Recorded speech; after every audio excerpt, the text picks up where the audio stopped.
ಅಸರ್ ನಮಾಜ್ ಮಾಡುವವರಿಗೆ 4:15 ಇಲ್ಲಿ ಇಮಾಮ್ ಜಮಾತ್ ಇದೆ. 4:15 ನಮಾಜ್ ಮಾಡಲಿಕ್ಕೆ ಇದೆ, ಜಮಾತಿನ ವ್ಯವಸ್ಥೆ ಇದೆ. 4:15 ಪಕ್ಕದಲ್ಲಿ ಮಸೀದಿ ಇದೆ, ಅಲ್ಲಿ ನಮಾಜ್ ಮಾಡ್ಬೋದು. ಅದನ್ನು ಬಳಸಿಕೊಳ್ಳಿಕ್ಕೆ ಇನ್ನು ಈಗ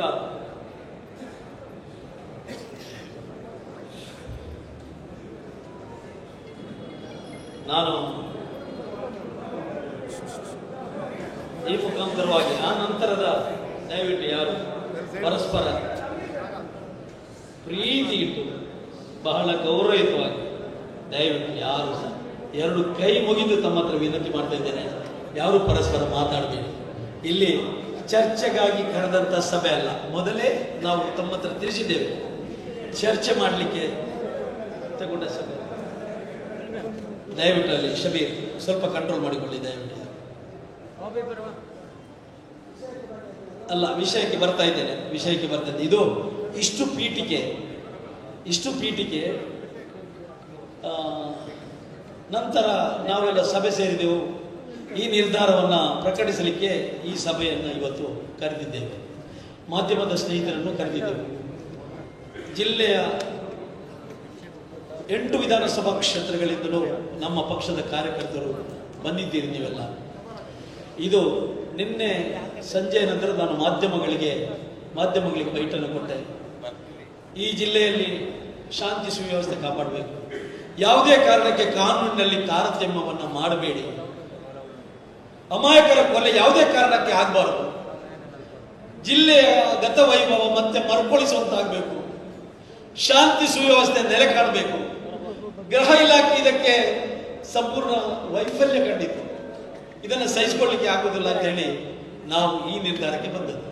ಆದರೆ ನಾನು ಒಂದು ಮಾತು ಹೇಳ್ತೇನೆ, ದಕ್ಷಿಣ ಕನ್ನಡ ಜಿಲ್ಲೆಯ ಪೊಲೀಸ್ ಇಲಾಖೆಯಲ್ಲಿ ನಮ್ಗೆ ಗೊತ್ತಿದೆ, ಒಂದು ಪೊಲೀಸ್ ಸ್ಟೇಷನ್ ವ್ಯಾಪ್ತಿಯಲ್ಲಿರುವಂತಹ ಪೊಲೀಸರಲ್ಲಿ ಅವರ ವ್ಯಾಪ್ತಿಗೆ ಬರುವಂತ ಎಷ್ಟು ಜನ ರೌಡಿ ಶೀಟರ್ಗಳಿದ್ದಾರೆ, ಎಷ್ಟು ಜನ ಕ್ರಿಮಿನಲ್ ಆಕ್ಟಿವಿಟೀಸ್ ಅಲ್ಲಿ ತೊಡಗಿಸಿಕೊಂಡಿದ್ದಾರೆ ಎಂಬುದರ ಪೂರ್ಣ ಮಾಹಿತಿ ಇದೆ. ಇದಕ್ಕೆ ಬೇಕಾಗಿ ಸಂಶೋಧನೆ ಮಾಡಬೇಕಾಗತ್ತೆ ಏನಿಲ್ಲ. ಎಲ್ಲ ಕುಟುಂಬದ ಹಿನ್ನೆಲೆ ಪೊಲೀಸರಿಗೆ ಗೊತ್ತಿದೆ. ಆದರೂ ಸಹ ದಕ್ಷಿಣ ಕನ್ನಡ ಜಿಲ್ಲೆಯಲ್ಲಿ ಈ ಮಟ್ಟದ ಒಂದು ರೌಡಿಗಳ ಅಟ್ಟಹಾಸ ಮೆರಲಿಕ್ಕೆ ಕಾರಣರಾಗಲಿಕ್ಕೆ ಯಾರು ಕಾರಣ? ರಾಜಕೀಯ ಕಾರಣಗಳಾಗಿರ್ಬೋದು, ಕೆಲವು ರಾಜಕೀಯ ವ್ಯಕ್ತಿಗಳನ್ನ ಬಳಸ್ತಾ ಇರುವಂತಿರ್ಬೋದು. ಒಂದು ಕಾಲ ಇತ್ತು, ಪ್ರತಿ 15 ದಿನಗಳಿಗೊಮ್ಮೆ ರೌಡಿಗಳನ್ನ ಸ್ಟೇಷನ್ಗೆ ತಂದು ಪೆರೇಡ್ ಮಾಡುವಂತ ವ್ಯವಸ್ಥೆ ಇತ್ತು. ಅವರನ್ನ ಬೆಳಗಿಂದ ಸಂಜೆಯವರೆಗೆ ಕೂತ್ಕೊಳಿಸಿ ಏನು ಮಾಡ್ತಾ ಇದ್ದಾರೆ ಅವರ ಮೇಲೆ ನಿಗಾ ವಹಿಸುವಂತ ಕ್ರಮ ಇತ್ತು. ಇತ್ತೀಚಿನ ದಿನಗಳಲ್ಲಿ ಎಲ್ಲವೂ ಹೋಗಿದೆ. ಕೆಲವೊಮ್ಮೆ ಚುನಾವಣೆ ಬಂದಾಗ ಮತ್ತು ವಿಶೇಷ ಸಂದರ್ಭಗಳಲ್ಲಿ ರೌಡಿ ಶೀಟರ್ ಅತಿಥಿಗಳಾಗಿ ಸ್ಟೇಷನ್ಗೆ ಬರುವುದು, ಕಾಲಿನ ಮೇಲೆ ಕಾಲಿಟ್ಟು ಕೂತ್ಕೊಳ್ತಾರೆ ಇನ್ಸ್ಪೆಕ್ಟರ್ಗಳ ಎದುರು. ಬೇಕಿದ್ರೆ ಅವರಿಗೆ ಹಾರ್ಲಿಕ್ಸ್ ತೆಗೆದುಕೊಂಡು ಕೊಡುವಂತ ಪರಿಪಾಠವು ಸಹ ಕೆಲವು ಸ್ಟೇಷನ್ಗಳಲ್ಲಿ ನಡೀತಾ ಇದೆ.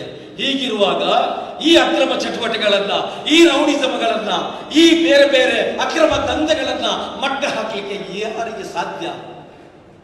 ಇದಕ್ಕೆ ಒಬ್ಬ ನಿಯತ್ತಿನ ಕಡಾಖಂಡಿತವಾಗಿ ಕಾರ್ಯನಿರ್ವಹಿಸುವಂತ ಮುಲಾಜಿಲ್ಲದೆ ನಿರ್ದಾಕ್ಷಿಣ್ಯವಾಗಿ ಯಾವ ಧರ್ಮದವರೇ ಆಗಿರಲಿ, ಯಾರೇ ತಪ್ಪು ಮಾಡಿರಲಿ, ನಿರ್ದಾಕ್ಷಿಣ್ಯವಾಗಿ ಎಳೆದು ತಂದು ಸ್ಟೇಷನ್ ಅಲ್ಲಿ ಅವರನ್ನ ಬೆಂಡ್ ತೆಗೆದರೆ ಖಂಡಿತ ಒಂದು ವಾರದೊಳಗೆ ದಕ್ಷಿಣ ಕನ್ನಡ ಜಿಲ್ಲೆಯಲ್ಲಿ ಶಾಂತಿ ಸುವ್ಯವಸ್ಥೆ ಕಾಪಾಡಲಿಕ್ಕೆ ಸಾಧ್ಯ ಇದೆ.